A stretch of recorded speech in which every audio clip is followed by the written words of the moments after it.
বন্ধুরা, এই জাস্ট আমি এখন জামা প্যান্ট কেচে উঠেছি, জামা প্যান্ট ধোয়াধুয়ি করেছি।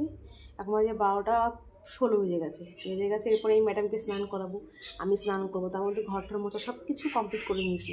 হাজব্যান্ডের কাছে অফিস সকালে যায়, আমার হাজব্যান্ড লাঞ্চ নিয়ে যায়, দুপুরে বাড়িতে আসে না, একবারে রাতে আসে। আর ছেলে আসবে হচ্ছে 3টের দিকে আসবে, সরি 3টে, পৌনে 3টের সময় আসবে।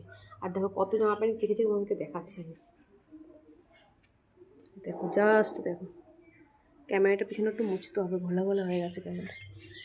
এই সব জামা প্যান্ট আমি এখন ধুয়ে দিয়েছি। আর আমাদের তো কলকাতায় ঠান্ডা তো এখন নেই, গরম পড়েই গেছে। এখানেও ঠান্ডা নেই, বাট কি এখানে তোমার একটু মানে কম, রাতে একটু লাগবে। বাচ্চাদের জন্য ঠান্ডা আছে, বাট আমাদের জন্য নেই, না হলেও চলে। এবার কাজ করছি তো, এর জন্য সোয়েটারটা পরতে পারি। তো চলো পরে কথা হবে, দেখা হবে। টাটা করে দাও মাম্মাম, টাটা করে দাও, টাটা করে দাও, বাই বাই। বলো আমার নাম ডুগু, ডাক নাম রিদ্ধি। এটা মাম্মামকে একটা হাম্পি করে দাও, মাম্মামকে। চলো বাই বাই, টাটা।